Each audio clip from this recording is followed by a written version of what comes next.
நம்முடைய பிதாவாகிய தேவனாலும் குமாரனாகிய இயேசு கிறிஸ்துவினாலும் உங்களுக்கு கிருபையும் சமாதானம் பெருகுவதாக. இந்த ஞாயிறு காலை ஆராதனையிலே உங்களை சந்திப்பதில் மிக்க மகிழ்ச்சி அடைகிறேன். தேவதாமி நம்மை அனைவரையும் ஆசீர்வதிப்பாராக. இப்பொழுது நாம் ஜெபம் செய்வோம். அன்பின் பிதாவே, உடைய குமாரனாகிய இயேசு கிறிஸ்துவின் நாமத்திலே இந்த காலை வேளையில உடைய சமூகத்தை நாங்கள் வருகிறோம். எங்களுடைய ஆவி ஆத்துமா சரீரங்களை நீர் பரிசுத்தப்படுத்தி இந்த ஆராதனைக்கென்று நீர் எங்களை ஆயத்தப்படுத்தும்படியாக நாங்கள் வேண்டுகிறோம். ஆவியானவர் முற்றுமுடியை நீர் பொறுப்படுத்த நடத்தும்.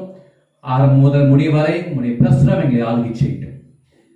பாடுகிறான பாடல்கள் வசனங்கள் எல்லாவற்றையும் நீர் ஆசீர்வாதமாக மாற்றி தாரும்.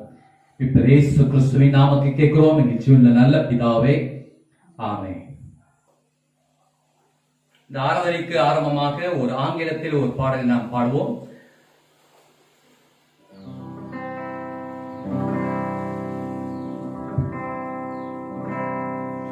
Bless the Lord, oh my soul, oh my soul, I worship His holy name. Sing like never before, oh my soul, I worship Your holy name. The sun comes out, it is new day drawing. It's time to sing your song again. Whatever may come and whatever lies before me, let me be singing and the evening comes. Bless the Lord, oh my soul, oh my soul, I worship His holy name. Sing like never before, oh my soul, I worship Your holy name. You rich in your love and you're slow to anger. Your name is great and your heart is kind. For all your goodness and I keep on singing. 10,000 reasons for my heart to find. Bless the Lord, oh my soul, oh my soul, I worship His holy name. Sing like never before, oh my soul, I worship Your holy name. And on that day when my strength is failing, lost my fears and the times have come, still my soul will sing Your praise unending. 10,000 years and before evermore. The Lord, oh my soul, I worship His holy name.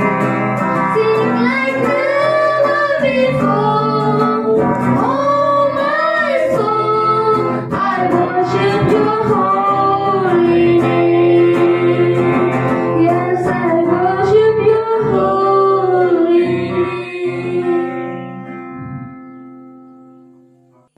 இந்த காலவேளையில் நாம் ஆராதனைக்கு நேராக நாம் போவோம். கர்த்தர் செய்த எல்லா நன்மைகளுக்காக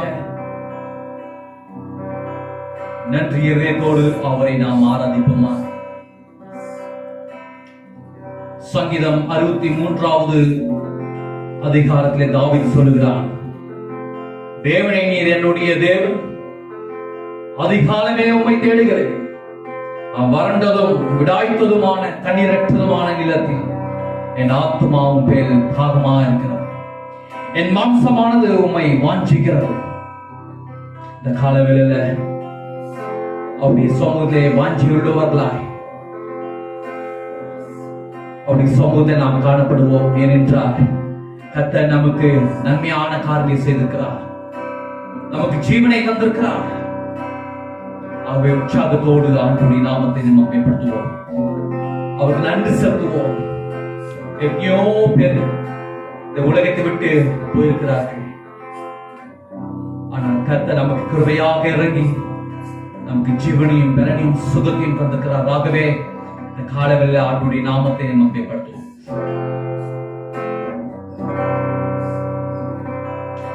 Oh hallelujah,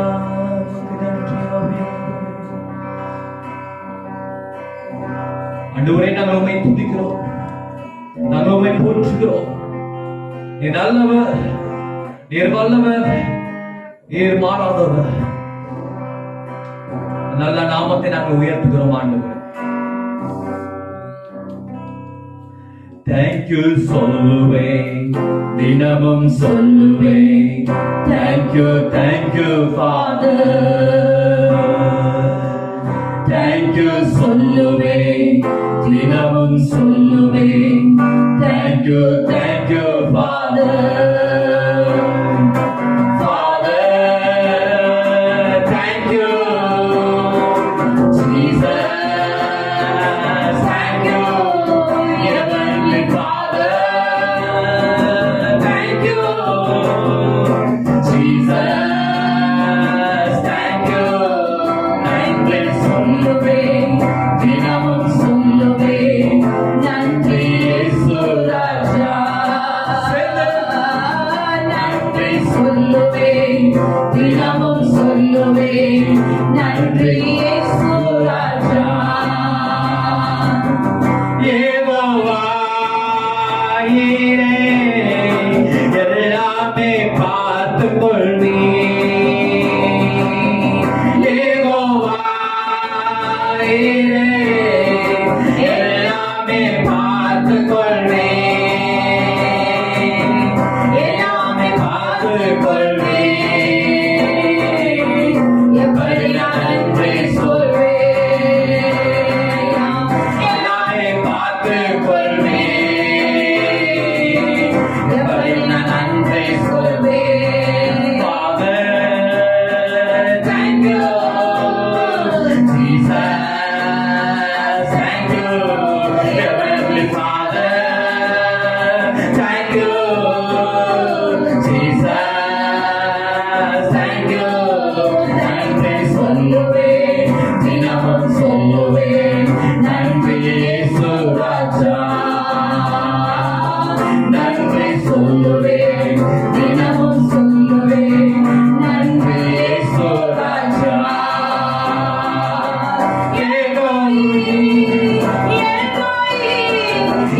என்னையும் கண்டீரையா,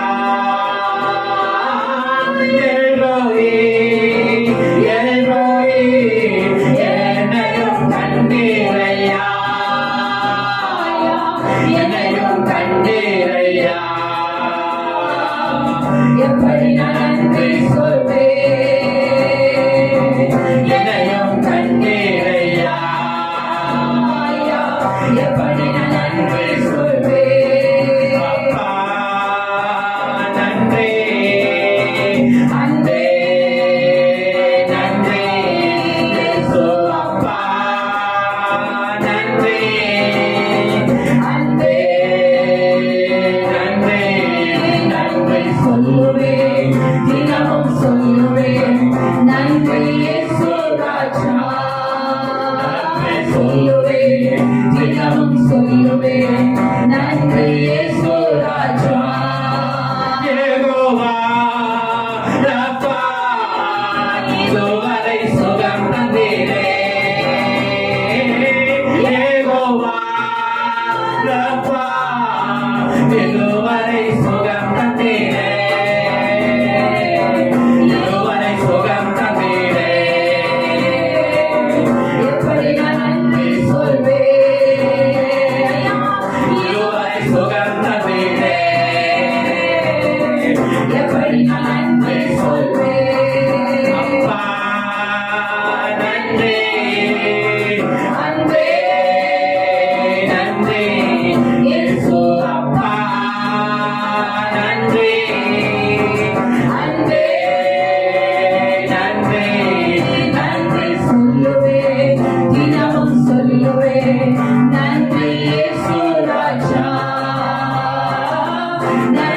சொல்லுவேன், தினமும் சொல்லுவேன், நன்றி இயேசு ராஜா.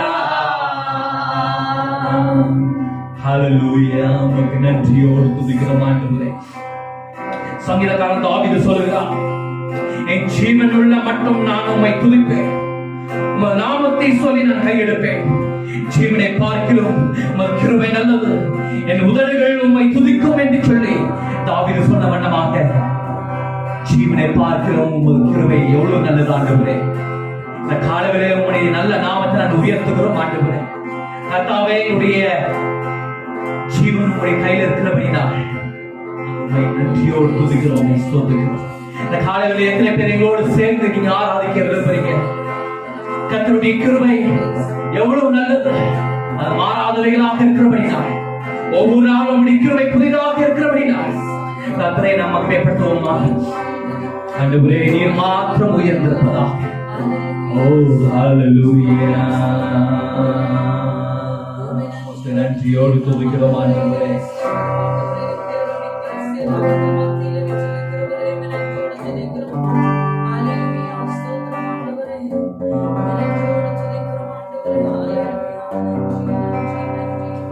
நான் வாழ்ந்தாலும் உம்மோடுதான்,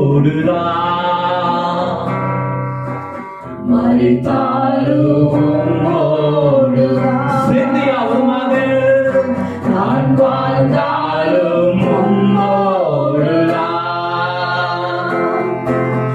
மரித்தாலும் உம்மோடுதான். உமக்காக நானே உயிர் வாழுகிறேன், உம்மை தானே நேசிக்கிறேன். உமக்காக தானே உயிர் வாழுகிறேன், உம்மை தானே நேசிக்கிறேன். நான் வாழ்ந்தாலும் உம்மோடுதான், மரித்தாலும் உம்மோடுதான். நான் வாழ்ந்தாலும் உம்மோடுதான், மரித்தாலும் உம்மோடுதான். ஆத்தும பாரத்தை தாருமையா, அபிஷேகத்தாலே என்னை நிரப்புமையா. ஆத்தும பாரத்தை தாருமையா, அபிஷேகத்தாலே என்னை நிரப்புமையா.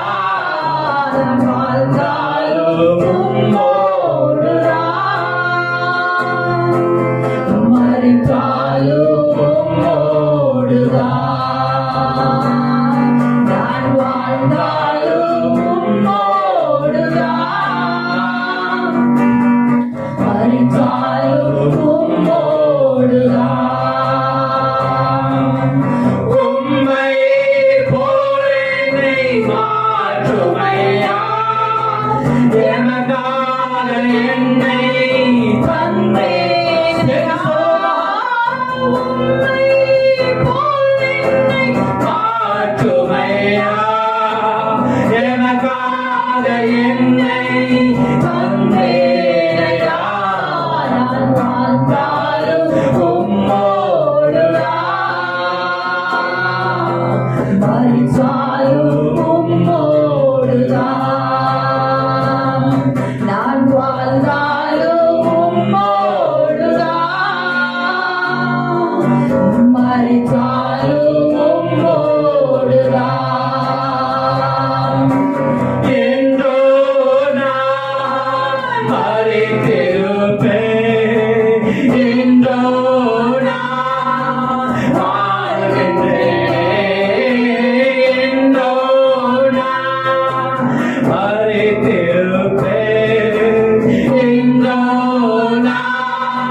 ஆண்டவரே இந்த பூமியில நாங்கள் உமக்காக ஜீவனம் பண்ண எங்களுக்கு கிருபை அளிப்பீராக ஆண்டவரே.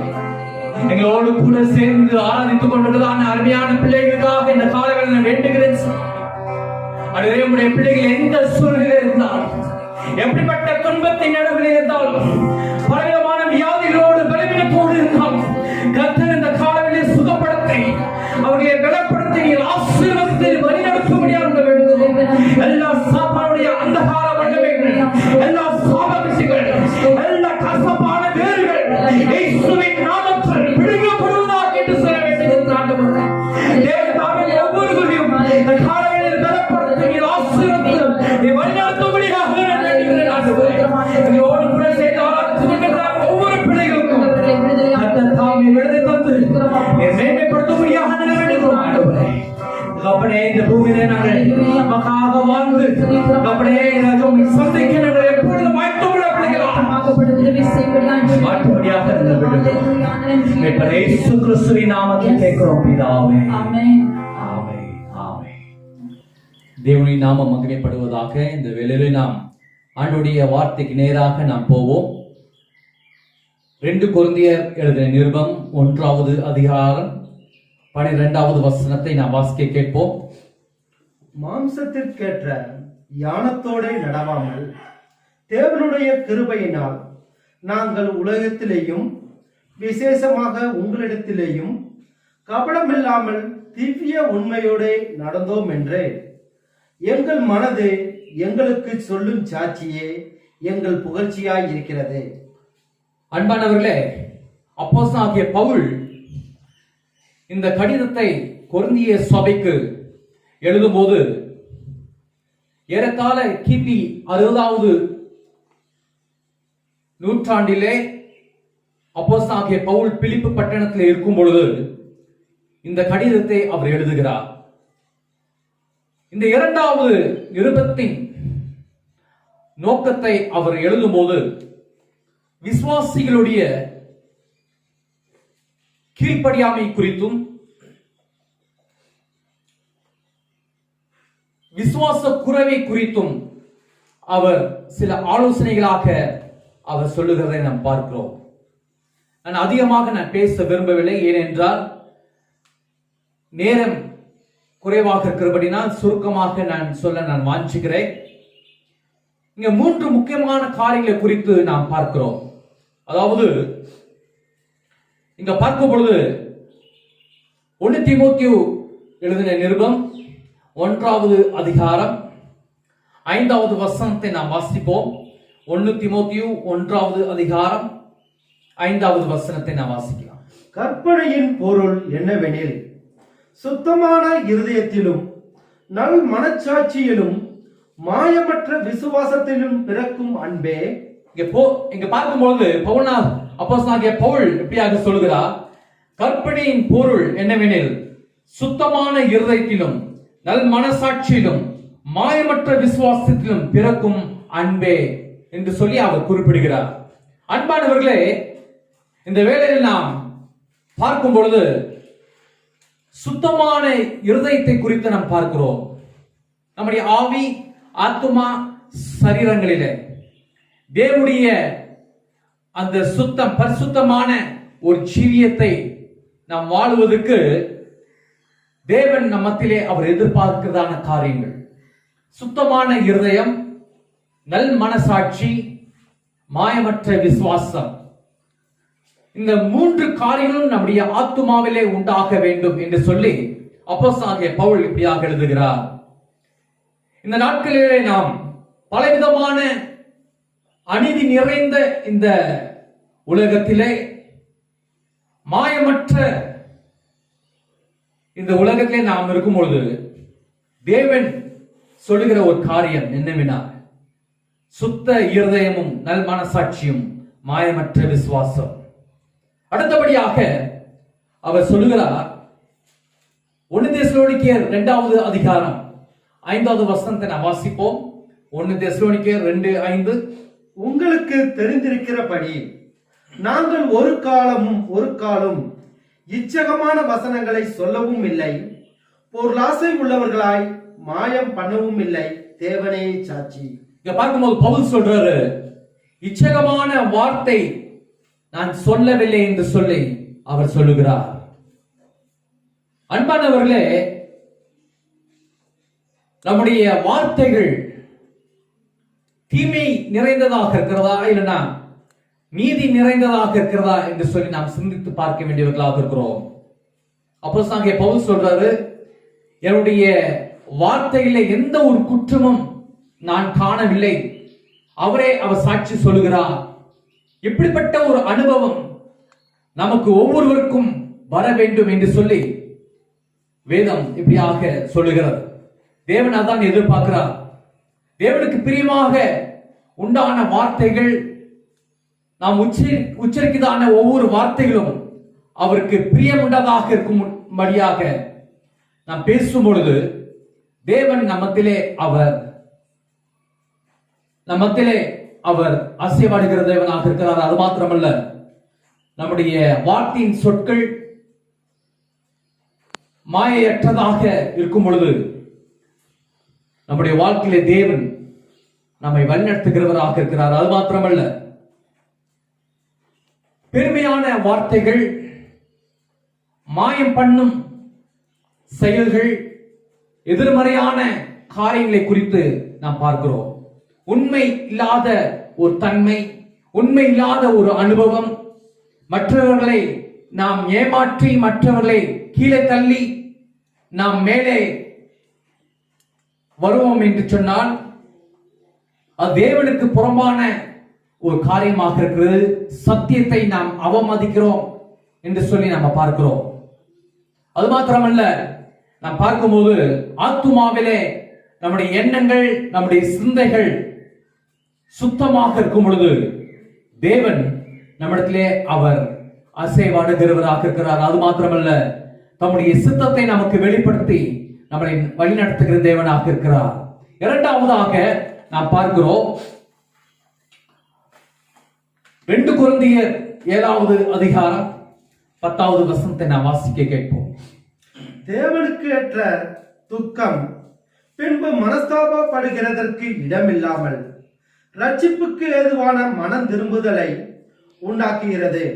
லௌதிக துக்கமோ மரணத்தை உண்டாக்குகிறது. அப்போஸ்தலனாகிய பவுல் இப்படியாக அவர் எழுதுகிறார், தேவனுக்கேற்ற துக்கம் பின்பு மனஸ்தாபப்படுகிறதை இடமில்லாமல் ரட்சிப்புக்கு ஏதுவான மனம் திரும்புதலை உண்டாக்குகிறது. லௌகிக துக்கமோ மரணத்தை உண்டாக்குகிறது. இந்த நாட்களில் பார்க்கும் பொழுது லௌகிக துக்கம், தேவையில்லாத துக்கத்தை நாமே சுமந்து கொள்கிறோம். உலக கவலைகள், உலக துக்கம் நம்மை சூழ்ந்து கொண்டிருக்கிறபடினால் தேவனுக்கு ஏற்ற கிரியைகளை செய்ய முடியாதபடிக்கு இந்த லௌகிக துக்கம் நம்மை அப்படியாக மேற்கொள்கிறதாக இருக்கிறது. வீணான காரியங்களுக்கு நாம் சிந்திக்கும் பொழுது, வீணான கவலைகளுக்கு நாம் இடம் கொடுக்கும் பொழுது இந்த லௌகிக துக்கம் நம்மை சூழ்ந்து கொள்கிறதாக இருக்கிறது என்று சொல்லி நாம பார்க்கிறோம். தேவனுக்கேற்ற துக்கம் அது என்ன செய்கிறதா, வைராக்கியமான ஆத்துமாவிலே தம்முடைய எண்ணங்களிலே வைராக்கியம், ஆவிலே பக்தி வைராக்கியத்தை விளங்க பண்ணுகிறதாக இருக்கிறது. கர்த்தருக்கு பயப்படுகிற பயத்தை அது தருகிறது.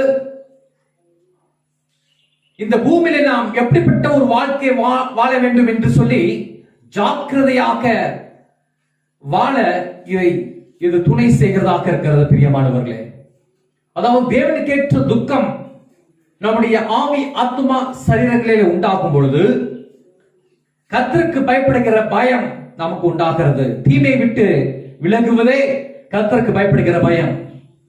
தேவனுக்கேற்ற ஒரு பக்தி வைராக்கியத்தை தேவ ஆவியானவர் நமக்கு தருகிறார். இந்த பூமியில இன்றைக்கு அநேக ஜனங்கள் பலதை குறித்து பக்தி வைராக்கியத்தை கொண்டு வாழ்கிறார்கள். தங்களுடைய குடும்பத்தை குறித்து, தங்களுடைய பணபலத்தை குறித்து, தங்களுடைய அந்தஸ்தை குறித்து அவர்கள் பக்தி வைராக்கியத்தை கொண்டாடி கொண்டிருக்கிறார்கள். ஆனால் வேதம் சொல்லுகிறது, தேவனுக்கேற்ற ஒரு பக்தி வைராக்கியம் நமக்கு தேவை. தேவனுக்கேற்ற ஒரு துக்கம் நமக்கு அதிகமாக தேவைப்படுகிறது பிரியமானவர்களே. தேவனுக்கேற்ற துக்கத்திலே கர்த்தருக்கு பிரியப்படுகிறதான வழியிலே நாம் நடக்கும் பொழுது தேவன் நமக்கு கிருபை அளிக்கிறவராக இருக்கிறார். ஒரு சிறந்த ஒரு வாழ்க்கை வாழ்வதற்கு தேவன் துணை செய்கிறார்.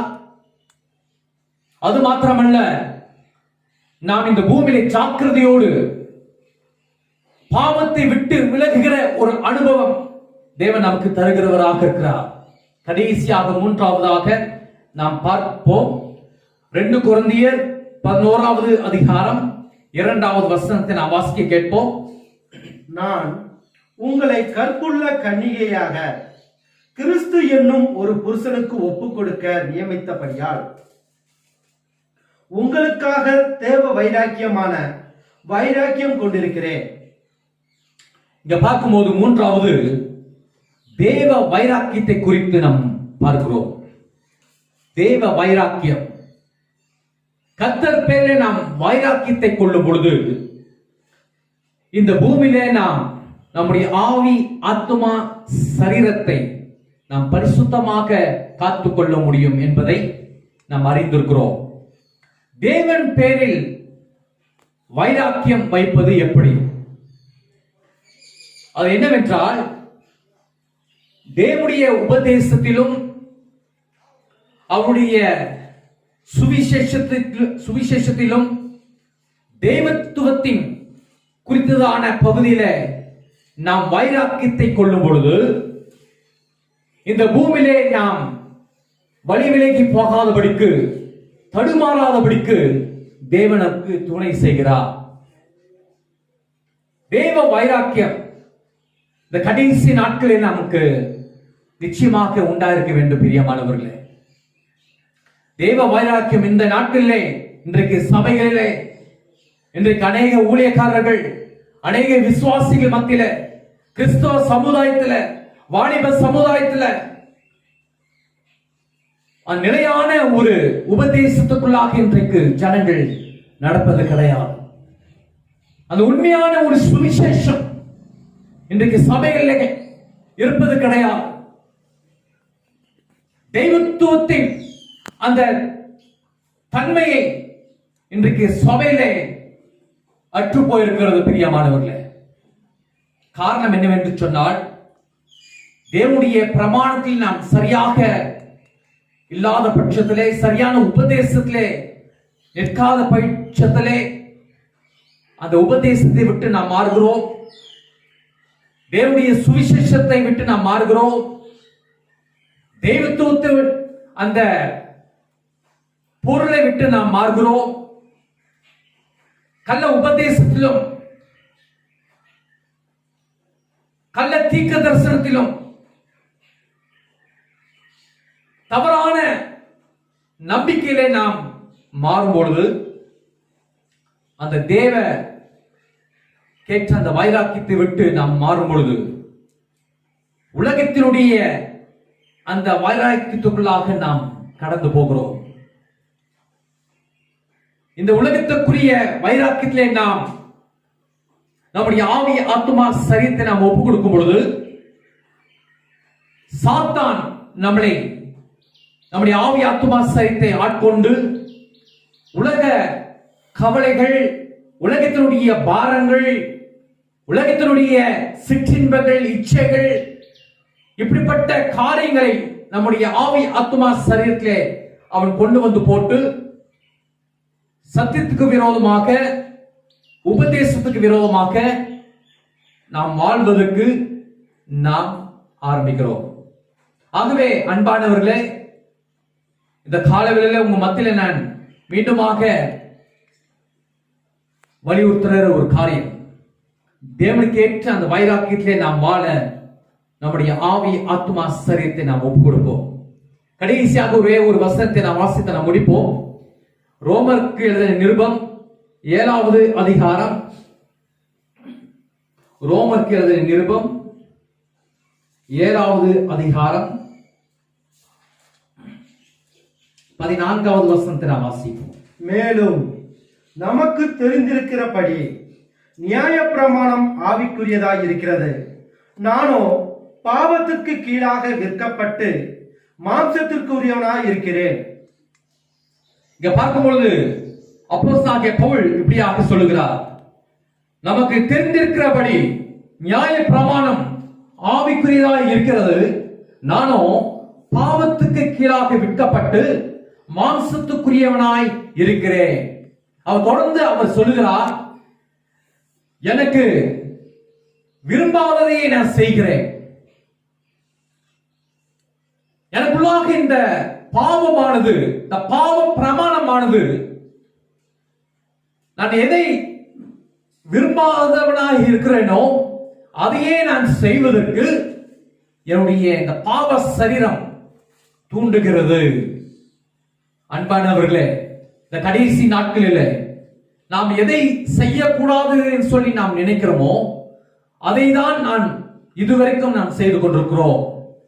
ஆனால் வேதம் சொல்லுகிறது, இவைகளை விட்டு நாம் சத்தியத்துக்கு நேராக, தேவனுடைய பிரமாணத்துக்கு நேராக, தேவனுடைய வார்த்தைக்கு நேராக நம்முடைய ஆவி ஆத்மா சரீரத்தை நாம் மாற்றும் பொழுது தேவன் நம்முடைய ஆவி ஆத்மா சரீரத்தில் ஒரு பெரிய ஒரு மாறுதலை அவர் ஏற்படுத்துகிறார்.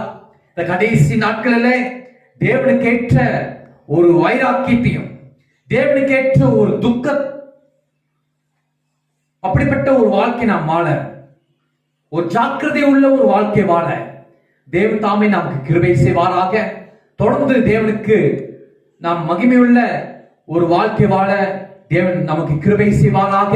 இந்த வார்த்தை கொண்டு தேவன் நம்மை ஆசீர்வதிப்பாராக. ஆமென். நாம் ஜெபம் செய்வோம்.